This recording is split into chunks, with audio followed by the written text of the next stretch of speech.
नमस्कार दोस्तों, स्वागत करता हूं आप सभी का DRMGD चैनल के ऊपर। दोस्तों आज हम स्टार्ट करने वाले हैं एक्सरसाइज 5.2 के अंदर क्वेश्चन नंबर 7। देखो क्वेश्चन नंबर 7 की क्या डिमांड है दोस्तों, फाइंड द 31st टर्म। दोस्तों एक एपी के अंदर हमें 31st टर्म बतानी है, 31वीं टर्म बतानी है, जिसके अंदर 11th टर्म जो 11वीं टर्म है दोस्तों वो 38 है एंड 16th टर्म इज 73। सबसे पहले दोस्तों एक एपी लेट करते हैं।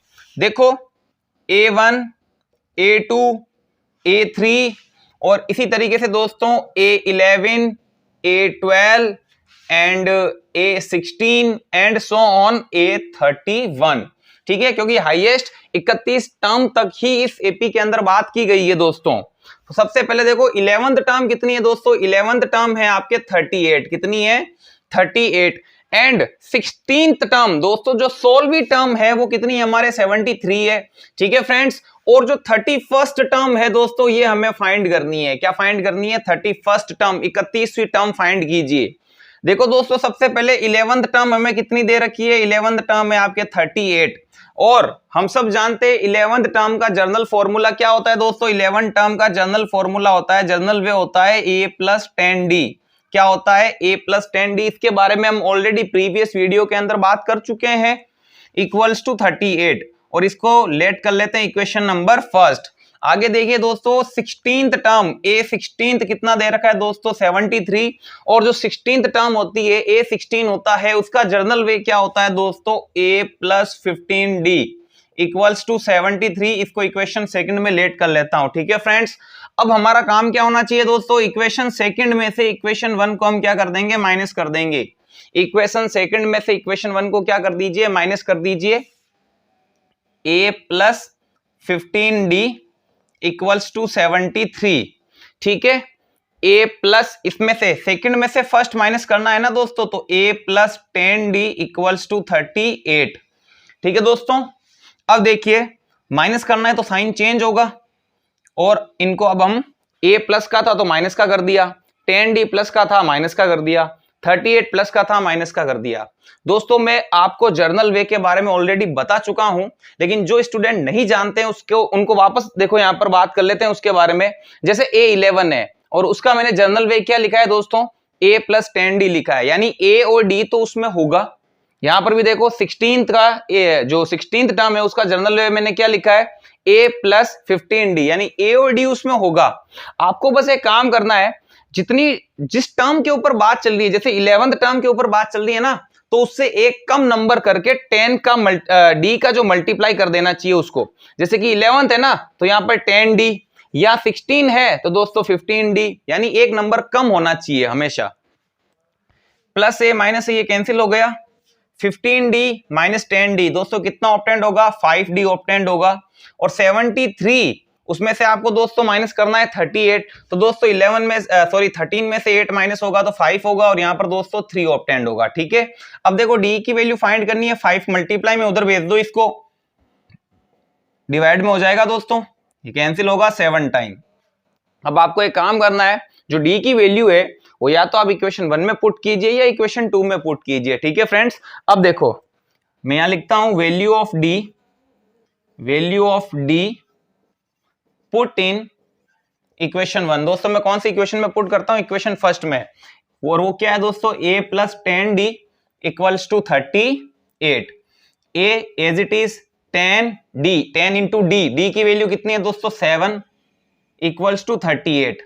ठीक है फ्रेंड्स, अब देखो A+10 इंटू 7 70 इक्वल्स टू 38। दोस्तों नीचे स्पेस नहीं, हम इसको ऊपर लिख देते हैं। यहां पर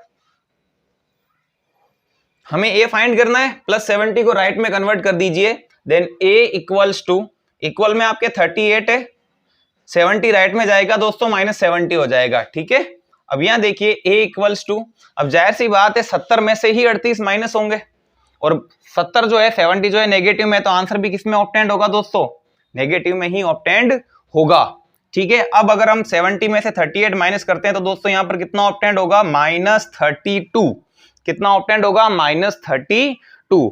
मगर हमारा क्वेश्चन क्या था दोस्तों, 31st टर्म फाइंड कीजिए, 31वीं टर्म क्या होगी, यानी हमें 31वीं टर्म फाइंड करनी है। वैसे हम डायरेक्ट कर सकते हैं 31 टर्म का जर्नल वे क्या होगा दोस्तों, आप सब जानते हैं a+30d, a+30d। लेकिन जो स्टूडेंट जर्नल वे के बारे में नहीं जानते उनको थोड़ा वापस हम डिटेल में बता देते हैं।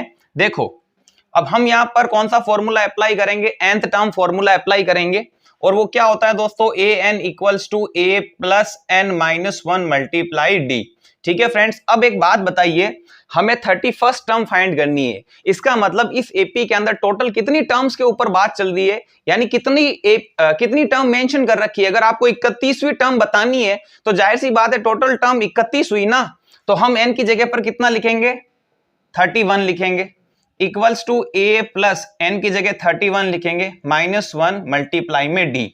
a31 equals to a plus 30 - 1 30 into में d, तो 30d। जो ऑलरेडी मैंने बोला था दोस्तों, अगर आपको किसी भी टर्म का जर्नल वे लिखना होता है तो a और d तो होगा, लेकिन जो टर्म आपको फाइंड करनी है उससे एक नंबर कम होना चाहिए और वो d के मल्टीप्लाई में लिख दो, आपका सिंपल सा जर्नल वे आ जाएगा। अब देखो दोस्तों, a की वैल्यू मेरे पास पड़ी है, कितनी है दोस्तों, -32 है, प्लस 30d यानी 30 इंटू डी, डी की जगह पर मैं दोस्तों कितना लिखूंगा, d की वैल्यू अपने 7, कितनी है 7, -32 प्लस 7 3 21 210 -32, सॉरी एक स्टेप हम कम कर देते हैं दोस्तों। अब देखो 210 में से दोस्तों आपको 32 माइनस करना पड़ेगा, क्योंकि दोस्तों 32 तो है नेगेटिव में और 210 है वो पॉजिटिव में, तो जाहिर सी बात है सब्ट्रैक्शन ही तो होगा। अब 210 में से आपके क्या माइनस होगा दोस्तों, 32 माइनस होगा, तो 10 में से 2 जाएगा तो दोस्तों 8, और 20 में से आपके 3 गया तो 70, 178 ऑब्टेंड होगा दोस्तों, वो भी पॉजिटिव में, क्योंकि 210 प्लस का है तो आंसर भी किसमें आएगा, प्लस में। और इस तरीके से आपकी जो 31st टर्म है दोस्तों वो 178 ऑब्टेंड होती है। और जाहिर सी बात है हमको दिख भी रहा था दोस्तों, ये एपी इंक्रीजिंग एपी है। देखो 11वीं टर्म 38 है और जो 16th टर्म है वो 73 है, तो जाहिर सी बात अब एपी इंक्रीज होगी। तो इसी के साथ दोस्तों आपके क्वेश्चन नंबर 7 कंप्लीट होता है, आप इसको नोट कीजिए, फिर हम क्वेश्चन नंबर 8 स्टार्ट करते हैं। नेक्स्ट है दोस्तों हमारे क्वेश्चन नंबर 8। देखो दोस्तों क्वेश्चन नंबर 8 के अंदर क्या पूछा गया है, an AP consist of 50 terms, यानी एक हमारी एपी के अंदर 50 टर्म्स है, जिसके अंदर दोस्तों which third term is 12, third term कितनी है दोस्तों 12 है, एंड लास्ट टर्म इज 106। अब दोस्तों जाहिर सी बात है लास्ट टर्म कौन सी होगी, एक एपी के अंदर 50 टर्म है और लास्ट टर्म 106 है, इसका मतलब 50वीं टर्म ही आपके 106 है। ठीक है, फाइंड द 29th टर्म, और आपको 29th टर्म 29वीं टर्म आपको क्या करना है, फाइंड करना है। देखो सबसे पहले एपी लेट कर लेते हैं, कुछ आइडिया हो जाएगा हमें। A1 A2 A3 A4 and A29 and so on A50। ठीक है फ्रेंड्स, अब देखो सबसे पहले बोला गया थर्ड टर्म 12 है, थर्ड टर्म कितनी है 12, और सबसे पहले बोला गया था इस एपी के अंदर टोटल 50 टर्म है। कितनी टर्म है, टोटल 50 टर्म है, 50 टर्म्स है, तो मैंने टोटल 50 टर्म लिख दी है। थर्ड टर्म 12 है तो हमारी तीसरी टर्म 12 हो गई, और लास्ट टर्म 106 है, तो जाहिर सी बात है फिर 50वीं टर्म ही तो 106 होगी, और हमें क्या फाइंड करना है, 29th टर्म हमें फाइंड करनी है, 29th टर्म फाइंड करके दीजिए। ठीक है फ्रेंड्स, अब देखो सबसे पहले हम लिखते हैं थर्ड टर्म कितनी है दोस्तों, थर्ड टर्म है आपके 12, लेकिन A3 का जर्नल फॉर्म क्या होगा।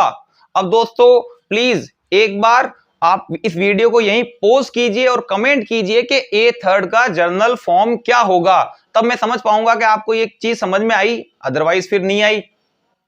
तो देखो सबसे पहले हम स्टार्ट करते हैं अब यहां पर वापस। थर्ड टर्म कितनी है दोस्तों 12 है, और थर्ड टर्म का जर्नल वे क्या होगा 12 होगा। एक बार फिर से मैं आपको बता देता हूं, अब थर्ड टर्म का जो जर्नल वे फाइंड करना है तो दोस्तों यहां पर nth टर्म फॉर्मूला अप्लाई होगा, और nth टर्म फॉर्मूला क्या होता है आपके a plus n-1 into d equals to 12। अब दोस्तों कोई भी टर्म फाइंड करने के लिए यही तो फॉर्मूला हम यूज में लेते हैं, a plus n-1 into D. तो मुझे यहाँ पर थर्ड टर्म फाइंड करनी है, तो मैंने यहाँ पर a plus n-1 into d equals to 12। ठीक है, अब देखो a प्लस n की जगह पर मैं क्या लिखूंगा दोस्तों, यहां पर a थर्ड 12 है, यानी केवल हम 3 टर्म तक ही बात कर रहे हैं, आगे की टर्म से हमें मतलब ही नहीं है। क्वेश्चन में क्या बोला गया है, थर्ड टर्म 12, इसका मतलब हम केवल 3 टर्म तक ही बात कर रहे हैं, यानी n की वैल्यू क्या होगी हमारे लिए 3 होगी। क्या होगी दोस्तों, 3 - 1 इंटू डी इक्वल्स टू 12 होगी। ठीक है फ्रेंड्स, अब देखिए a plus 3 - 1 2d equals to 12, तो इसका मतलब क्या निकल गया, थर्ड टर्म का जर्नल फॉर्म क्या होता है, a प्लस 2d में। दोस्तों आपको बार बार यही बता रहा हूं, a होगा d होगा, लेकिन जो टर्म आपको फाइंड करनी है उसमें से एक कम कर दो और उसको d के मल्टीप्लाई में लिख दो, यानी कि d के साथ लिख दो आप a plus 2d equals to 12।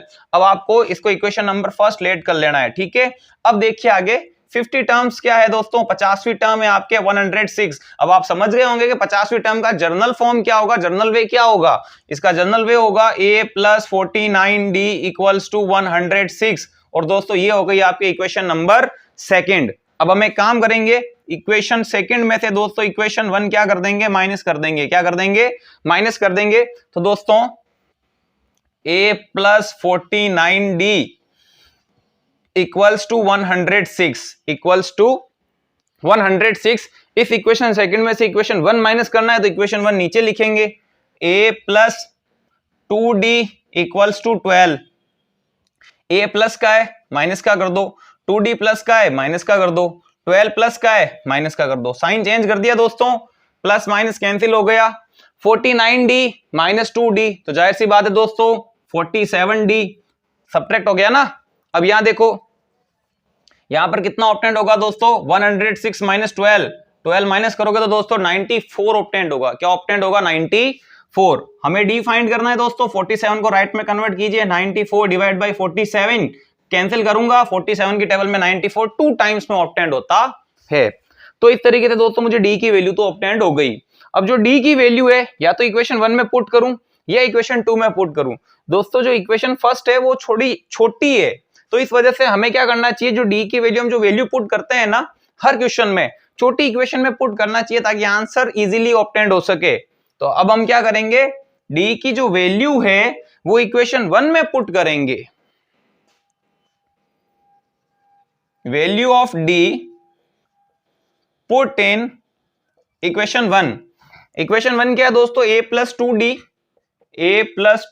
Equals to 12, a plus 2d equals to 12। अब यहां d की वैल्यू पुट करो, a plus 2d, 2 into d, d की जगह दोस्तों 2 इक्वल्स टू 12।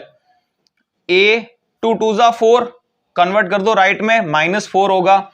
एंड दोस्तों a equals to 12 minus 4, 8 obtained होगा। a की वैल्यू क्या हो गई दोस्तों, 8। ठीक है, इस तरीके से हमें a की वैल्यू भी ऑब्टेंड हो गई। लेकिन दोस्तों हमें तो क्या फाइंड करना था, 29th टर्म फाइंड करनी थी। क्या फाइंड करना है, 29th टर्म। तो जाहिर सी बात है दोस्तों, अब 29th टर्म का जर्नल वे लिख देते हैं। जर्नल फॉर्म क्या होगा, a प्लस 28d। ठीक है, a की जगह क्या लिखूंगा, 8 प्लस 28 इंटू डी, डी की वैल्यू कितनी है दोस्तों, 2 है, मल्टीप्लाई में हम कितना लिख देते हैं, 2। 8 प्लस 28 2 जा कितना ऑब्टेंड होगा दोस्तों, 56। एंड दोस्तों 8 प्लस 56 64 ऑब्टेंड होगा। तो इसी तरीके से हमें 29th टर्म कितनी ऑब्टेंड हुई, 64 ऑब्टेंड हुई। और दोस्तों दिखने में तो ये भी हमको इंक्रीजिंग एपी ही लग रही थी। थर्ड टर्म 12 है, 50वीं टर्म 106 है, यानी इंक्रीज ही तो हो रही है। तो इसी के साथ दोस्तों आपका क्वेश्चन नंबर 8 भी कंप्लीट होता है। आप इसको नोट कीजिए, नेक्स्ट वीडियो के अंदर आगे वाले क्वेश्चन स्टार्ट करेंगे। तब तक के लिए थैंक यू फॉर वॉचिंग।